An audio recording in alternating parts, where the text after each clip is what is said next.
राज मेहरा यांचे चरित्र. राज मेहरा हे भारतातील बनारस, वाराणसी येथे 20 मे 1913 रोजी जन्मलेले एक प्रतिष्ठित भारतीय चरित्र कलाकार आणि चित्रपट अभिनेते होते.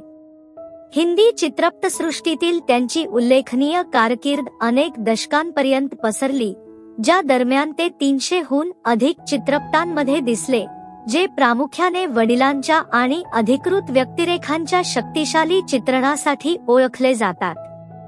1940च्या दशकाच्या उत्तरार्धात राज मेहरा यांचा चित्रपट उद्योगातील प्रवास सुरू झाला. 1948 मध्ये शहीद लतीफच्या शिकायत या चित्रपटातून पदार्पण करून त्यांच्या अभिनय कारकिर्दीची सुरुवात झाली. अभिनयात पूर्णपणे उतरण्यापूर्वी राज मेहरा यांनी सेल्समन म्हणून काम केले आणि त्यांना प्रसारणाची पार्श्वभूमी होती. त्यांनी ऑल इंडिया रेडिओवर एक नाटक कलाकार आणि वृत्त समालोचक म्हणून काम केले, जेथे समृद्ध लाकडासह त्यांचा विशिष्ट खोल आवाज ही एक महत्त्वपूर्ण संपत्ती बनली. हे गायन प्रशिक्षण त्याच्या अभिनय कारकिर्दीला आकार देण्यास महत्त्वपूर्ण ठरले, ज्यामुळे त्याला प्रेक्षकांच्या पसंतीस उतरणारे शक्तिशाली सादरीकरण करता आले. त्याच्या आवाजाचे, ज्याचे अनेकदा गजांचा आवाज म्हणून वर्णन केले जाते, त्याने त्याला उल्लेखनीय खोली आणि सत्यतेसह पात्रे चित्रित करण्यास सक्षम केले. मेहराच्या कारकिर्दीत अनेक संस्मरणीय कामगिरीने प्रकाश टाकला. 1957 मधील शारदा या चित्रपटातील त्यांची सर्वात महत्त्वाची भूमिका होती, जिथे त्यांनी राज कपूरच्या पात्राचे वडील काशीराम ही भूमिका केली होती. या कामगिरीमुळे त्यांना सर्वोत्कृष्ट सहाय्यक अभिनेत्याचा फिल्मफेअर पुरस्कार मिळाला आणि उद्योगात त्यांची प्रतिष्ठा मजबूत झाली. अन्य उल्लेखनीय चित्रपटांमध्ये 1960 मधील जिस देश में गंगा बहती है, जिथे त्यांनी पोलीस अधीक्षकाची भूमिका केली होती, आणि वो कौन थी 1964 मध्ये, ज्यामध्ये तो एक SP म्हणून दिसला. त्याच्या संपूर्ण कारकिर्दीत त्याने राज कपूर सारख्या प्रमुख व्यक्तींसोबत जवळून सहकार्य केले, एक विश्वासार्ह पात्र अभिनेता बनला जो त्याच्या भूमिकांना भावनिक वजन आणण्यासाठी ओळखला जातो. राज मेहरा यांच्या आयुष्यात कुटुंबाची भूमिका महत्त्वाची होती. बनारस आणि दिल्ली येथे जन्मलेले आणि शिक्षण घेतलेले, त्यांनी खाजगी वैयक्तिक जीवन सांभाळले. दुसऱ्या महायुद्धात एक मनोरंजक वळण आले जेव्हा त्याला लंडनमध्ये BBC मध्ये किफायतशीर पदाची ऑफर देण्यात आली. तथापि, त्याच्या सासरच्यांनी हस्तक्षेप करून त्याला भारतात राहण्यास प्रवृत्त केले, ज्यामुळे त्याच्या कारकिर्दीवर लक्षणीय परिणाम झाला. राज मेहरा यांच्या व्यवसायाचे स्वरूप मागणीपूर्ण असूनही ते राखीव म्हणून ओळखले जात होते आणि त्यांनी त्यांचे कौटुंबिक जीवन सार्वजनिक तपासणीपासून दूर ठेवले होते. आपल्या चित्रपट कारकिर्दीपलीकडे राज मेहरा हे तरुण अभिनेत्यांचे मार्गदर्शक म्हणूनही ओळखले जात होते. सिनेसृष्टीकडे जाण्यापूर्वी त्यांची थिएटरची पार्श्वभूमी होती आणि त्यांनी आपल्या व्यापक अनुभवाचा उपयोग इच्छुक कलाकारांना मार्गदर्शन करण्यासाठी केला.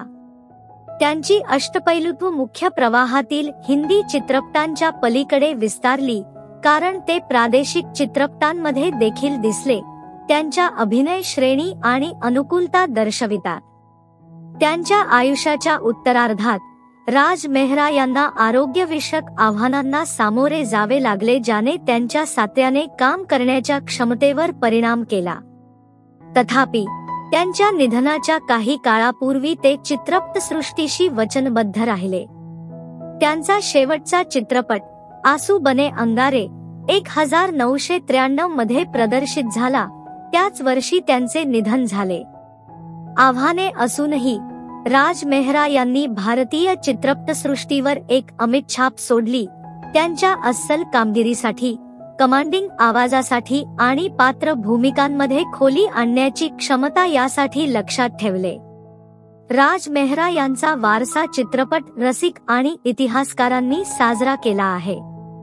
त्याने त्याच्या काळातील सर्वोत्कृष्ट पात्र अभिनेत्याचे उदाहरण दिले, बहुमुखी प्रभावशाली आणि सूक्ष्म अभिनयाद्वारे जटिल भावना व्यक्त करण्यास सक्षम. हिंदी चित्रपटसृष्टीतील त्यांचे योगदान त्यांच्या असंख्य चित्रपट क्रेडिट्सच्या पलीकडे आहे.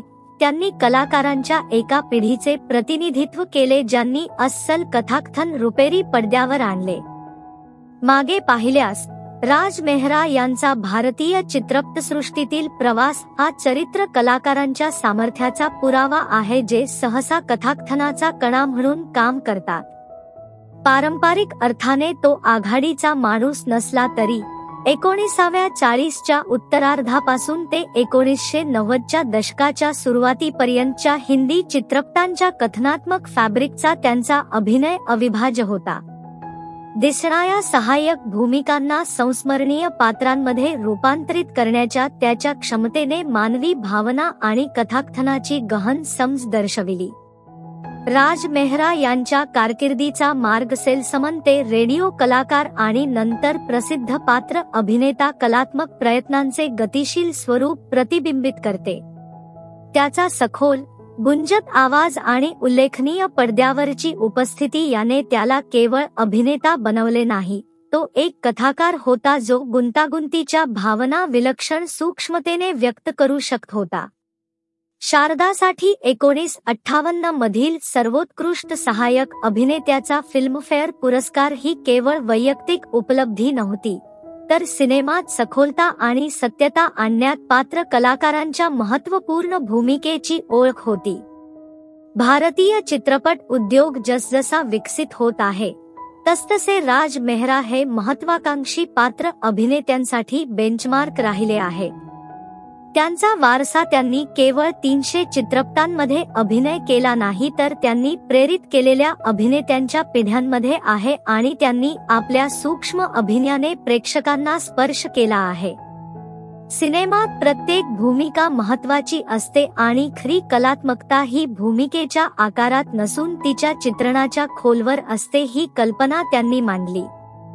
राज मेहरा यांचे निधन 1993 साली झाले, परंतु भारतीय चित्रपटसृष्टीतील त्यांचे योगदान सतत गुंजत राहते. आम्हाला आठवण करून देते की उत्कृष्ट कथाकथन ही एक सहयोगी कला आहे जिथे प्रत्येक कामगिरी कितीही सूक्ष्म असली तरी चिरस्थायी प्रभाव निर्माण करण्याची शक्ती असते.